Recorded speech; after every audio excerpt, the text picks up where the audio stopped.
Hello students, sir के पास तो एक ही कपड़े हैं, 3 दिन से वही कपड़ों पे पढ़ाई जा रहे हैं। चलिए, lecture number 4, economic reform since 1991। हमने पढ़ा इकोनॉमिक रिफॉर्म्स 1991 के बाद अभी तक क्या आए हैं, जिसमें से न्यू इकोनॉमिक पॉलिसी एक है, जीएसटी और डीमोनेटाइजेशन अलग दो हैं। जीएसटी डीमोनेटाइजेशन हमने लिबरलाइजेशन के अंदर पढ़ लिया, प्राइवेटाइजेशन हम कर चुके हैं। ग्लोबलाइजेशन पर हमें, what is globalisation? To integrate the economy, economy को इंटीग्रेट करना। Let's continue with this. Let's do certain questions. पहले हम कुछ क्वेश्चंस करेंगे, फिर हम लास्ट टॉपिक पे जाएंगे। Page number 47, question number 30, page number 47, question number 30। What do you understand by devaluation of rupee? रुपी की डीवैल्यूएशन का क्या मतलब है? आपको एक्सप्लेन किया था। $1 50 रुपीस का, अब $1 70 रुपीस का। पहले $1000 के 60,000 रुपये मिलते थे, अब $1000 के 70,000 रुपये मिलते हैं।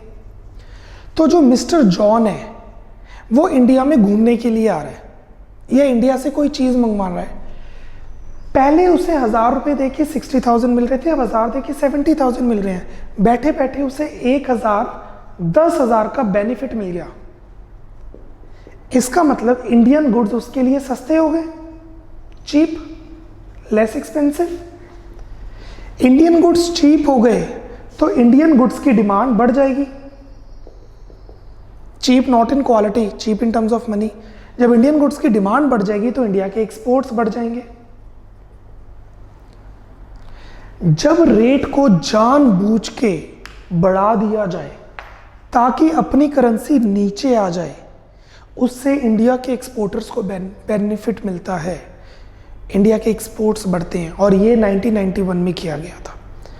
चाइना के गुड्स हमें इसीलिए सस्ते पड़ते हैं क्योंकि वो बार बार अपनी करेंसी डीवैल्यू करता है, बार बार लगातार, क्योंकि उसने WTO के साथ ज़्यादा कुछ एग्रीमेंट साइन नहीं किए, ज़्यादा लीगलाइज नहीं है वो। What do you mean by devaluation of rupee? Devaluation of rupee means deliberate downward adjustment in official exchange rate of rupee relative to other currencies. जानबूझ के अपनी करेंसी को नीचे लेके आना बाकी करेंसीज के comparatively. For example, if the dollar-rupee exchange rate is ₹50, changed to ₹60 under fixed exchange rate system of the government, then in such an instance, rupee is said to be devalued. There are two important implications of devaluation of rupee in 1991. First, devaluation made Indians export relatively less expensive for foreigners and increase their competitiveness. Exports India के बढ़ गए. Second, it made foreign products relatively more expensive, discouraging imports. इसीलिए Indians को foreign goods महंगे पड़ने लगे। सोचिए, एक एप्पल का फ़ोन $1000 का है। एप्पल का फ़ोन $1000 का है। 1990 में मुझे मिल रहा था, आई नो उस टाइम एप्पल फ़ोन नहीं था, समझाने के लिए, उस टाइम मुझे 60,000 का फ़ोन मिल रहा था। पॉलिसी के बाद वही फ़ोन 70,000 का मिलने लग गया। आईफोन महंगा हो गया, उसकी डिमांड कम हो जाएगी, इंडिया के इंपोर्ट कम हो जाएंगे।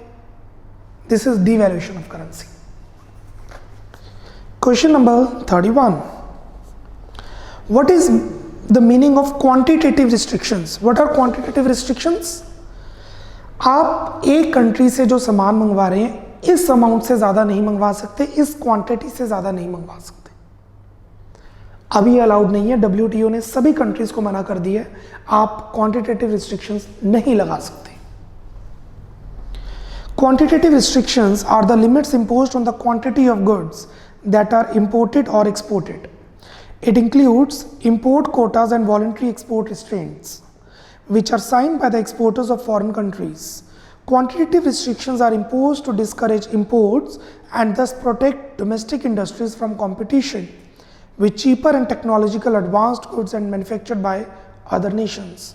Quantitative restrictions have been abolished by WTO in a phased manner to facilitate the world trade.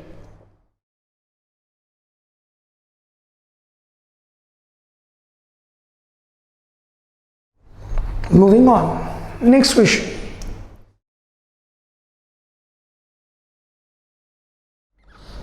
Question number 33.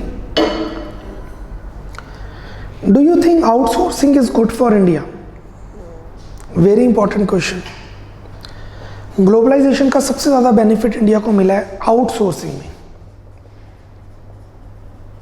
You know what is outsourcing? मैं पहले समझाता हूं, फिर हम इस क्वेश्चन पे जाएंगे. जितने भी यूरोप के प्रोडक्ट्स इंडिया में बिकते हैं उसमें कस्टमर केयर का नंबर होता है.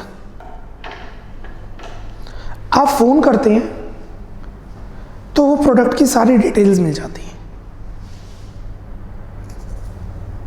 वो सभी लोग मेजॉरिटी बेंगलोर में बैठे हुए हैं, बीपीओ में काम कर रहे हैं. यूरोप के अंदर लेबर एक्सपेंसिव है. यूरोप के अंदर स्किल्ड लेबर बहुत एक्सपेंसिव है. तो उन्होंने अपना काम आउटसोर्स कर दिया इंडिया में, क्योंकि इंडिया में ग्लोबल इकोनॉमी है, इंडिया बाहर जाके काम कर सकता है. तो उनकी ट्रेनिंग होती है और वो यहीं बैठ के स्पोर्ट में काम करते हैं. तो यूरोपियन जब कॉल करता है, यूरोप के प्रोडक्ट के लिए कॉल करता है, बट वो बात कर रहा होता है इंडियन कस्टमर केयर से, और उसका नाम रख दिया जाता है जॉन, और एक्सेंट की ट्रेनिंग दे दी जाती है.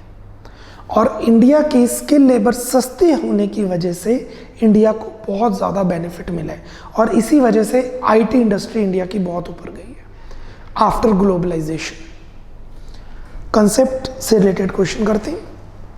Do you think outsourcing is good for India? क्या आपको लगता है इंडिया के लिए आउटसोर्सिंग अच्छी है? बिल्कुल, obviously, there is no second thought about it. Why are developed countries opposing it? America, Europe, ये क्यों अपोज करती है? क्योंकि वो लॉसेज में जा रही हैं.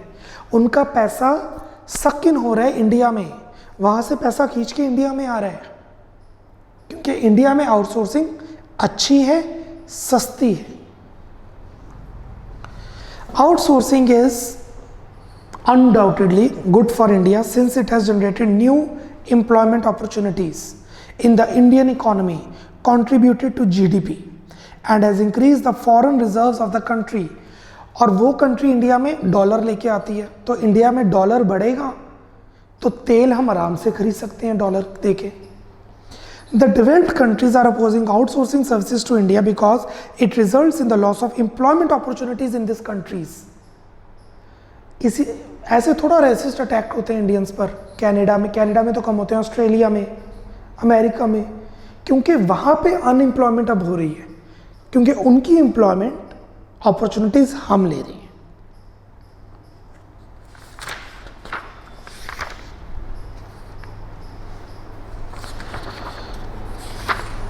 Next question.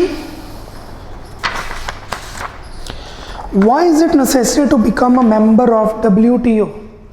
क्या WTO का मेंबर बनना नेसेसरी है, ज़रूरी है? Not actually, but India WTO का मेंबर है. WTO का मेंबर बनने के बहुत फ़ायदे हैं, बट फिर उनकी बात माननी पड़ती है. Let's see. It is necessary to become a member of WTO because of the following reasons. Rule based trading. आपको जो बिजनेस करना है रूल्स के अकॉर्डिंग करना है. नॉर्थ कोरिया पार्ट नहीं है, कई कंट्रीज पार्ट नहीं है. WTO is formed to establish a rule-based trading system in which some restrictions cannot be placed on trade by different nations. This helps in making the trade environment more stable. 2. Equality of opportunities. Country चाहे developed हो, चाहे developing हो, चाहे under developed हो, सबको same opportunity मिलेगी. Under WTO, the member countries confer the status of most favored nations to all the member countries. Thus, WTO provides equal opportunities to all the countries in the international market for trading purpose. Third, multilateral negotiations. कोई business में 4 countries deal कर रही हैं, कितना difficult है. पहले country A, B, C, D से बात करेगी, फिर B, C, D से करेगी, फिर C, D से करेगी. इससे बेटर है WTO सबको लेके एक ही नेगोशिएशन करे. The WTO agreements cover trade in goods as well as services, to facilitate international trade through multilateral trade. Negotiations leading to removal of tariff as well as non-tariff barriers. This helps in providing greater market access to all the member countries. So क्या WTO का member बनना necessary है? India जैसी country के लिए तो yes, compulsory नहीं है बट ज़रूरत है.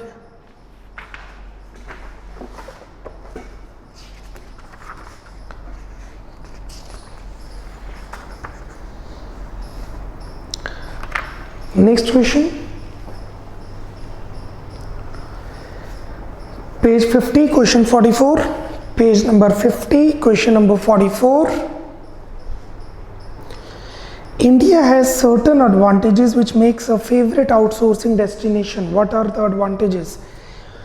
पूरे वर्ल्ड में इंडिया अपना पॉइंट रख चुका है आउटसोर्सिंग के लिए.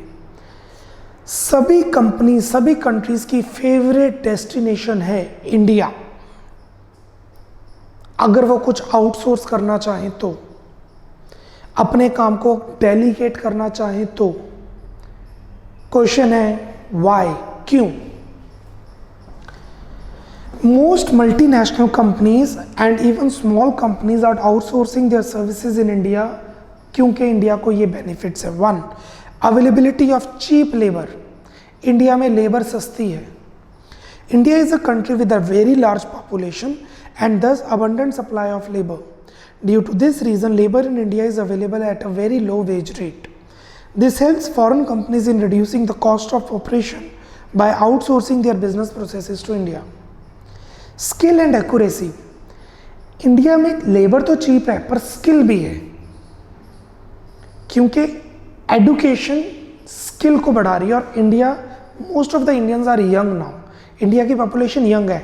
इंडिया एक यंग कंट्री है. जैसे जापान एक ओल्ड कंट्री है, वहाँ पे मेजॉरिटी ऑफ पॉपुलेशन बूढ़ी है, ओल्ड है. इंडिया के अंदर यंग पॉपुलेशन ज़्यादा है. India is a wide pool of talent in the form of educated and trained youth who have the required skill and can work with accuracy in the business processes such as accounting, record keeping, IT consultancy, etcetera. Continuity and risk management. Periods of high employee turnover add uncertainty to the operations of a company. Outsourcing will provide a level of continuity to the company while reducing the risk that a substandard level of operation would bring to the company. Labour turnover ratio नहीं होती, कोई भी zero होती है, क्योंकि जिस company को outsource किया वो उसकी ड्यूटी है एम्प्लॉय हर टाइम अवेलेबल होना चाहिए. तो जो कंपनी है वो अपना मैन्युफैक्चरिंग पे ध्यान देती है, बाकी काम आउटसोर्स कर देती है और एम्प्लॉयज़ की सैलरी की टेंशन ख़त्म. Reduced overhead. Overhead cost of performing back office functions are extremely high, but due to outsourcing, these costs can be reduced. एक लमसम अमाउंट दे दी जाती है कंपनी को, बाकी सारा वर्क वो दूसरी आउटसोर्स्ड कंपनी करती है जिसने आउटसोर्सिंग ली है, और वो सारी कंपनीज इंडियंस होती है.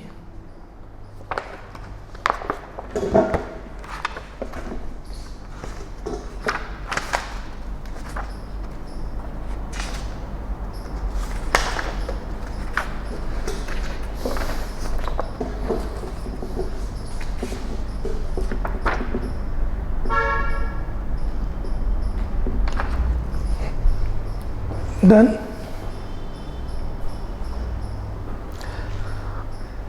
आई am winding up globalisation.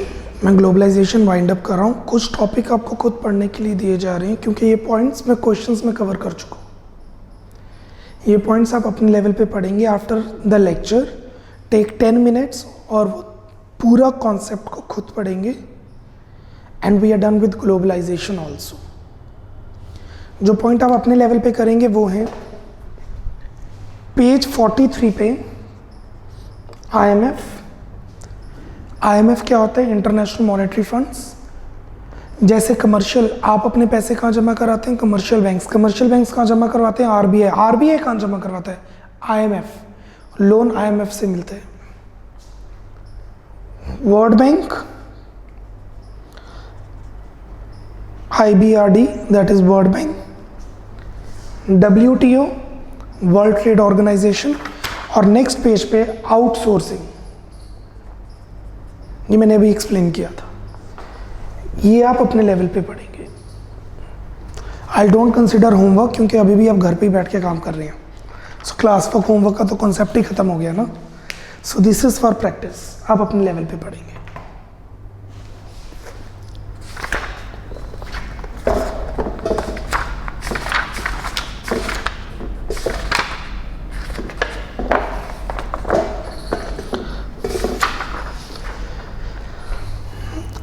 LPG policies ने इंडिया को बेनिफिट दिया कि नुकसान? जैसे आपको एक्सप्लेन किया, 1990 के लास्ट में इंडिया के पास सिर्फ इतना ही डॉलर थे कि वो 15 डेज के लिए ही ऑयल परचेज कर पाए। इंडिया में necessity goods, milk, bread, wheat every day महंगी हो रही थी, उसके प्राइसेस इंक्रीज कर रहे थे। तेल महंगा हो गया था क्योंकि अमेरिका ने ईरान पे अटैक कर दिया था, और हमारे एक्सपोर्ट्स कम हो गए थे क्योंकि रशिया डिवाइड हो गया था डिफरेंट नेशंस में, और हमारा सारा एक्सपोर्ट मेजॉरिटी रशिया जाता था। तो उस सिचुएशन में 1991 की स्टार्टिंग में इंडिया के जो फाइनेंस मिनिस्टर थे डॉक्टर मनमोहन सिंह, उन्होंने अप्रोच किया वर्ल्ड बैंक को, IMF को, लोन मांगा गया और वो लोन अप्रूव किया गया इन कंडीशंस पर, और वो कंडीशंस थी लिबरलाइजेशन, प्राइवेटाइजेशन एंड ग्लोबलाइजेशन। अब बात आता है इतने सालों के बाद, 29 ईयर्स के बाद हम स्टडी करते हैं क्या ये हमें बेनिफिट दे रहा है कि नहीं, हमें फ़ायदा मिला कि नुकसान। Page number 51, please mark star, very very important topic, बहुत ही इंपॉर्टेंट टॉपिक है। पॉजिटिव इफेक्ट ऑफ एलपीजी और negative effect of LPG. See for every point there are two aspects, positive and negative. ये मेरा ओपिनियन है, कई economist का opinion different होगा। मेरा ओपिनियन है इंडिया को बहुत बेनिफिट मिले। अभी हम पढ़ते हैं क्या बेनिफिट्स मिले और क्या नुकसान इंडिया की इकोनॉमी को मिला हुआ। फर्स्ट पॉजिटिव, अ वाइब्रेंट इकोनॉमी। हमारी इकोनॉमी स्टेगनेंट थी, रुकी हुई थी। स्टेगनेंट वर्ड यूज़ किया जाता है जो चीज़ सड़ रही होती है। अब इंडिया की इकोनॉमी वाइब्रेंट है। What is vibrant? उसमें फ्लक्चुएशंस आती रहती हैं, कोई चीज़ ऊपर चलेगी, कोई नई चीज़ नीचे आ गई, प्रॉपर्टी का रेट बढ़ गया, प्रॉपर्टी का रेट कम हो गया, ऑनलाइन एजुकेशन आ गई है, प्राइवेट स्कूल्स आ गए, there are so many things, the economy becomes vibrant, जिससे इंडिया की इनकम बहुत ज़्यादा इंक्रीज कर रही है। India has become a vibrant economy with the introduction of LPG policies. The growth rate of GDP has increased to 8%. 8% बहुत ज़्यादा है। अगर इंडिया की इकोनॉमी की GDP 10% होगी, इंडिया की नेशनल इनकम 10% के आसपास पहुंच गई, कि हर साल 10% इंक्रीज कर रहा है, इंडिया डेवलप्ड हो जाएगा। India will be a developed nation. इस टाइम 4-5% के आसपास है, average is 8। The 12th plan aiming the achieving target of 9.5%. The table given below shows the GDP and the major sector. A stimulant to industrial production. LPG policies ने industrial production बहुत ज़्यादा increase की। LPG policies has increased the production of industries. क्यों? अब licence की ज़रूरत नहीं है इंडस्ट्रियल प्रोडक्शन के लिए। These policies have stimulated the process of industrial production, leading to increased productivity. The IT sector has registered the huge success. A check on fiscal deficit. What is fiscal deficit? Borrowings. Please underline fiscal deficit, borrowings. India की borrowings बहुत ही कम हुई हैं। India का loan जो world bank से लिया हुआ है, या अमेरिका, यूरोप कंट्री से लिया हुआ है, यूरोपियन कंट्री से लिया हुआ है, यूरोपियन नेशन से लिया हुआ है, वो हर साल कम हो रहा है। 1991 तक तो बहुत इंक्रीज किया है, अब काफ़ी कम हो गया। Fiscal deficit, which was high as 8.5% of GDP, now has come to 5%. 5% भी ज़्यादा है, but in comparison कम हुआ है. Check on inflation. इंडिया में इन्फ्लेशन की प्रॉब्लम ही नहीं है. पहले इन्फ्लेशन की प्रॉब्लम थी, चीज़ें महंगी होती थी. अब इंडिया में इन्फ्लेशन की प्रॉब्लम नहीं है. The things are not expensive. We are earning, so they are not expensive.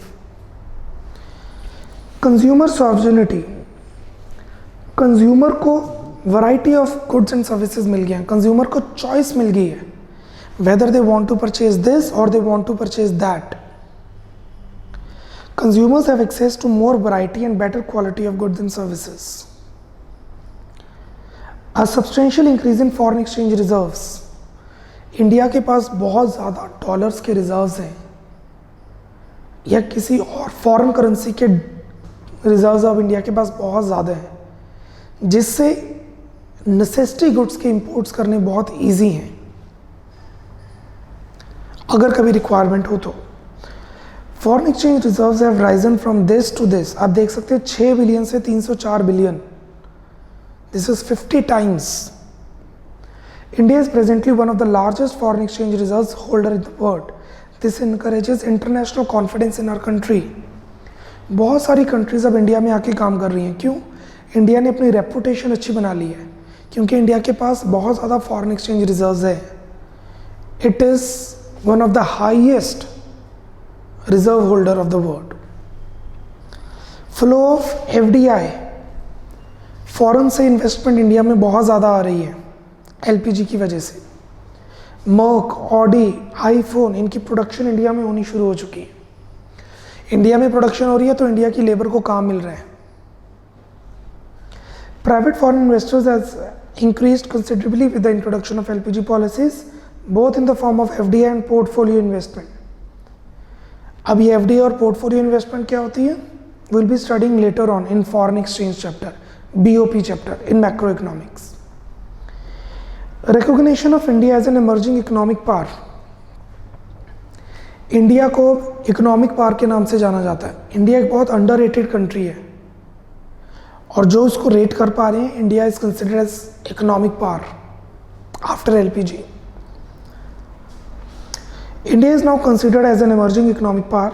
India's economic ranking is also improved and the global investors view India as a sound investment destination. India एक बहुत अच्छी destination बन चुकी है. A shift from monopoly market to competitive market. India में पहले monopoly market होती थी. What is monopoly market? Single seller. Consumer को वही खरीदना पड़ता था जो सेलर बेचता था. बट LPG की पॉलिसी के बाद बहुत सारे प्रोड्यूसर्स इंडिया में आ गए हैं, जिससे कंज्यूमर के पास कंपटीशन, प्रोड्यूसर्स को कंपटीशन मिला है. कंज्यूमर सॉवरेनिटी तो हुई है, जिससे प्राइजेस भी ठीक हुए हैं और quality of goods and services improve की है. Indian markets are now becoming more competitive in nature. The monopoly structure which sometimes exploited the consumer is now losing its relevance.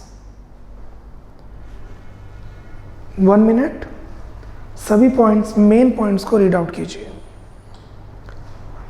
1 minute positive effects को read out कीजिए, then will move to the negative effect.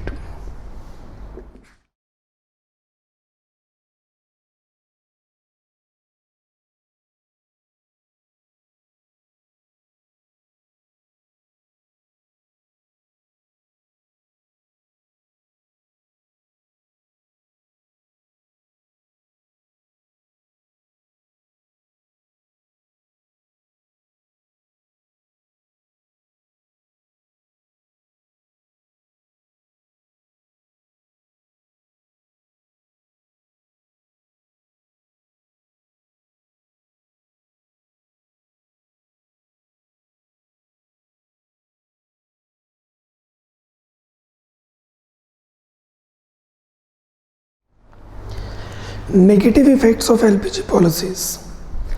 LPG policies के negative impact क्या हुए, Indian economy को क्या सफ़र करना पड़ रहा है इन पॉलिसीज़ के कारण. Number 1, neglect of agriculture. Agriculture sector बहुत ही बैकवर्ड हो गया. इंडिया का एग्रीकल्चर सेक्टर पहले भी बैकवर्ड था, बट 29 ईयर्स में कोई बहुत अच्छी इम्प्रूवमेंट नज़र नहीं आई है, क्योंकि LPG तीनों में एग्रीकल्चर के लिए कोई इंसेंटिव नहीं दिया गया। फार्मर्स अभी भी सुसाइड कर रहे हैं, उनको अभी भी लोन लेने के लिए बहुत मुश्किल होती है, और लोन मिल जाए तो वापस पे करना बहुत डिफिकल्ट है। There has been decline in agriculture growth rate. This decline is the root cause of the problem of rural distress that reach crisis in some parts of the country. और villages के कई villages में तो crisis आ चुका है। Public investment in agriculture sector, especially in infrastructure, which includes irrigation, power, roads, market linkages, and research and development, has been reduced in the reform period. क्योंकि private sector ने take over कर लिया public sector. Private sector काम करता है पैसे के लिए, वो क्यों विलेजेस में जाके रोड्स पर काम करेगा? वो क्यों जाएगा वहाँ पे नेटवर्क मिले, क्योंकि वहाँ तो लोग होंगे ही नहीं। अब अगर मैं एक प्रोड्यूसर हूँ, मेरे पास एक टावर है, मैं लुधियाना में लगाऊंगा तो 1000 लोग काम करेंगे, विलेज में लगाऊंगा पिंड में तो 2 बंदे लेंगे, तो मैं तो लुधियाना में जाऊंगा ना, मुझे तो प्रॉफिट चाहिए। जिस वजह से वहाँ पे डिस्ट्रेस की सिचुएशन बन गई है। The removal of fertilizer subsidy has led to increase in the cost of production, which has adversely affected the small and marginal farmers. जो रिच फार्मर्स हैं वो तो अच्छा काम कर रहे हैं, क्योंकि उन पे टैक्स नहीं लगता। इंडिया में फार्मर्स पे कोई टैक्स नहीं है, पर जो स्मॉल फार्मर्स और मार्जिनल फार्मर्स हैं वो तो कमाते ही नहीं, पर GST लग गया है फर्टिलाइजर्स के ऊपर, इनडायरेक्ट टैक्स लग गया, सब्सिडी हटा दी गई। So rich farmers are earning very good, marginal farmers जो ब्रेक इवन पे थे वो लॉसेस में आ गए, और जो लॉसेस थे वो सिक फार्मर्स कंसिडर हो गए। Sick not in terms of temperature, sick in terms of पैसा। Uneven growth of industrial sector, industrial sector में ऐसी फ्लक्चुएशंस आई हैं।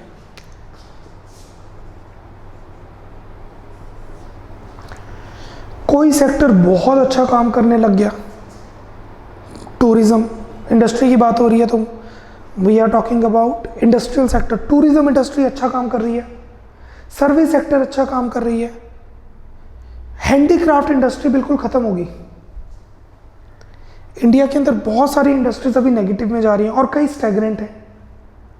सो अगर एक इंडस्ट्री 20% ग्रो कर रही है, एक 5% ग्रो कर रही है और एक 2% ग्रो कर रही है, तो इससे बेटर है सभी 10% पे ग्रो कर लें, ये बेटर है रादर देन दिस। इंडिया में इंडस्ट्री की ग्रोथ हुई है, पर ऐसे हुई है, कई इंडस्ट्रियलिस्ट इतने अमीर हो गए हैं, जैसे मैंने पहले भी एग्जांपल दिया है, अंबानी टाटास की अगर इनकम को ऐड कर दिया जाए तो श्रीलंका, नेपाल, भूटान की इनकम से ज़्यादा है। मतलब इंडिया में जो टॉप 10 रिचेस्ट पर्सन्स हैं, इंडस्ट्रियलिस्ट हैं, उनकी इनकम्स छोटी छोटी कंट्रीज की इनकम से भी ज़्यादा है actually. So this is the disadvantage, inequality आई है। Industrial sector registered uneven growth during this period. Cheaper imports have decreased the demand for domestic industrial goods. China की बात हो रही है, चाइना से जो हम गुड्स खरीदते हैं। There was inadequate investment in infrastructure facilities such as power supply. Third, less employment opportunities. Starting में तो एम्प्लॉयमेंट अपॉर्चुनिटीज़ बढ़ी हैं, बट अब इंडिया की इकोनॉमी कैपिटल इंटेंसिव की तरफ जा रही है, जिससे एम्प्लॉयमेंट उतनी नहीं बढ़ी जितनी बढ़नी चाहिए। अगर बड़ी होती तो विलेजेस से लोग यहाँ के काम क्यों करते, माइग्रेंट वर्कर्स क्यों होते। सो पॉपुलेशन का ग्रोथ रेट ज़्यादा है, एम्प्लॉयमेंट जनरेशन का ग्रोथ रेट कम है। पॉपुलेशन 10% से बढ़ गई, एम्प्लॉयमेंट 6% से बढ़ गई, तो 4% लोग तो अनएम्प्लॉयड हो गए ना, बेरोजगार। LPG policies.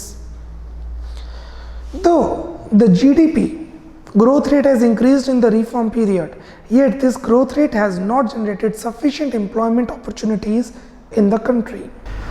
Failure of investment policies. India की गवर्नमेंट ने जो भी इन्वेस्टमेंट पॉलिसीज़ बनाई है वो फेल हो रही हैं, डिसइन्वेस्टमेंट पॉलिसीज़ बेसिकली। जैसे कोई पब्लिक सेक्टर अंडरटेकिंग अच्छा काम नहीं कर रही तो उसे बेचा जाएगा, तो हमारा टारगेट होता है कि हम 10,000 करोड़ में बेचें, वो हमेशा कम प्राइस में ही बिकता है। कोई भी डिसइन्वेस्टमेंट पॉलिसी हो वो कम प्राइस में ही कवर अप होती है। Reason, efficiency, undervaluation, bureaucracy. The disinvestment policy initiated by the government was not successful. The government was not able to achieve the targets. हम वो टारगेट्स अचीव नहीं कर पा रहे जो हमने सोचे हैं for the disinvestment. Failure of fiscal policies. What is failure of fiscal policies? Taxation, subsidies. India की गवर्नमेंट ने टैक्सेशन पॉलिसीज बनाई हुई है, फिस्कल सब्सिडी पॉलिसी बनाई है, वो फेल हो रही है। ठीक है, इंडस्ट्रियल रिफॉर्म्स अच्छे काम किए, आउटसोर्सिंग बहुत बेनिफिट मिला, बट एग्रीकल्चर निगलेक्ट हो गया। इंडस्ट्रियल प्रोडक्शन बढ़ी है बट अनइवन प्रोडक्शन बढ़ी है, जिससे इनइक्वालिटी ऑफ इनकम आई है। इसी तरीके से जो टैक्सेशन रिफॉर्म्स हैं वो इतना अच्छा काम नहीं कर रहे। अभी भी टैक्स की चोरी होती है, अभी भी लोग कम टैक्स पे करते हैं, लोग टैक्स प्लान करके जितना कमाते हैं वो नहीं, उस हिसाब से टैक्स नहीं देते, जितना टैक्स देना है उस हिसाब से शो करते हैं हमने इतना कमाया। एक्चुअली मैंने 10 लाख कमाया तो मैं 1 लाख टैक्स दूंगा, नहीं, मैंने 50,000 टैक्स देना है तो मैंने कितना कमाया उसके हिसाब से बुक्स मेंटेन होती हैं। The reforms introduced in fiscal policies have not been able to yield desired results. Tax evasion is still high. Tariff reduction has curtailed the scope of raising revenue through custom duty. Tax-intensive incentives given to foreign investors further reduce the scope for raising tax revenues. Sixth, concentration of growth process. India की economy जितनी grow कर रही है वो specific to some sectors हैं। कुछ sectors हैं जो बहुत ज़्यादा ग्रो कर रहे हैं और आने वाले फ्यूचर में वही सेक्टर्स हमें लग रहा है कि बढ़ने वाले हैं। Growth has been concentrated only in selected areas in the service sector such as telecommunication, IT, finance, entertainment, travel and hospitality services, real estate, trade rather than vital sectors like agriculture and industry. ये सारे देखिए service sector में आ रहे हैं। India की economy का future कुछ ऐसा ही नज़र आ रहा है, अगर कोई मेजर हैपनिंग ना हो, कि सर्विस सेक्टर ही बहुत ऊपर जाएगा। नीचे सर्कुलर ट्रेजेडी गिवन है, आप उसे पढ़ सकते हैं जस्ट एग्जांपल में। LPG के कारण जो आंध्र प्रदेश है, यस आंध्र प्रदेश में पावर सप्लाई को प्राइवेटाइज कर दिया गया, जिससे वर्कर्स लेबर को जॉब से निकाला गया और उन्होंने 1-2 दिनों के अंदर सुसाइड किया। 50 वर्कर्स ने सुसाइड किया था। ये था प्राइवेटाइजेशन का। एम्प्लॉयमेंट जनरेशन कम हुई, अनएम्प्लॉयमेंट आई, ओवर स्टाफिंग जो थी वो उन लोगों को निकाला। चलिए, I am giving you 1 minute, please read out कीजिए major points, the problems, negative impacts of LPG। और ये दोनों क्वेश्चन बहुत ही इंपॉर्टेंट है, positive effects and negative impacts. और अगर क्वेश्चन में क्रिटिसिज्म आ गया या क्रिटिकली इवेल्युएट आ गया तो दोनों लिखेंगे। क्वेश्चन आ गया critically evaluate the LPG policies, then write 3 positive and 3 negative. और बताइए, बहुत कुछ अचीव कर लिया पर बहुत कुछ अचीव करना बाकी है। We have achieved a lot, but still success is a far cry. Giving you 1 minute, read out the negative impacts of LPG.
Let's proceed to the last question and we are done with the chapter. 1947 से पहले India की economy कैसे थी, 1947 पे India की economy कैसे थी, 1947 से लेके 1990 तक इकॉनमी किस तरीके से वर्क की, 1991 में क्या चेंजेस आए, 1991 से लेके अब तक क्या बेनिफिट मिला और क्या प्रॉब्लम्स आई हैं, हम ये पढ़ चुके हैं. By completing this question, we will be completing our chapter. सबसे एलपीजी का बुरा इफेक्ट एग्रीकल्चर पे पड़ा है. Agriculture sector is the most affected sector of the country due to LPG policies, जिसे हम कहते हैं बद से बदतर होना, वर्स्ट से वर्स्ट होना. सिर्फ एलपीजी पॉलिसीज नहीं, बट बहुत बड़ा फैक्टर एलपीजी पॉलिसीज है एग्रीकल्चर सेक्टर को रोकने में. Page 53 question number 12, page number 53 question number 12. Agriculture sector appears to be adversely affected by the reform process. Why? How नहीं है, why, क्यों?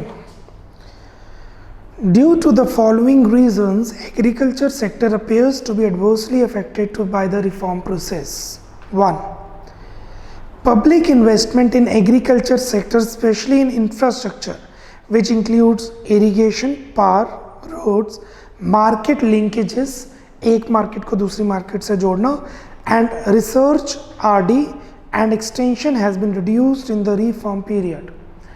क्योंकि पब्लिक सेक्टर अंडरटेकिंग्स कम हो गई, पब्लिक एक्सपेंडिचर टैक्स कम हो गया, तो गवर्नमेंट ने खर्चे कम कर दिए, जिस वजह से इंफ्रास्ट्रक्चर इंडिया का बहुत पीछे हो गया.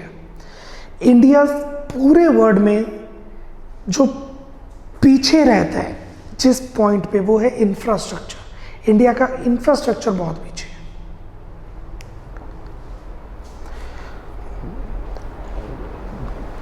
इंफ्रास्ट्रक्चर बुरा है, इस वजह से एग्रीकल्चर सेक्टर इंडिया का सक्सेस आगे नहीं जा पाया. The removal of fertiliser subsidy has led to increase in the cost of production which has severely affected the small and marginal farmers. Subsidies हट गई, जिससे फर्टिलाइजर्स महंगे हो गए, जिससे फार्मर्स, मार्जिनल और स्मॉल फार्मर्स और लॉसेज में चले गए. रिच फार्मर्स, बिग फार्मर्स तो पहले ही अच्छा काम कर रहे थे. Various changes in policies like reduction in import duties on agriculture products, removal of MSP minimum support price, and lifting of quantitative restrictions on agriculture products have increased the threat of international competition to the Indian farmers. Indian farmers को competition मिलना शुरू हो गया बड़ी बड़ी industries के साथ, जिस वजह से वो फार्मर्स डाउन आए. जैसे हम अमूल वेरका मिल्क की बात करते हैं, वो इंडस्ट्रीज हैं, पर उसका लॉस सफ़र करना पड़ा मिल्कमैन को, फार्मर्स को.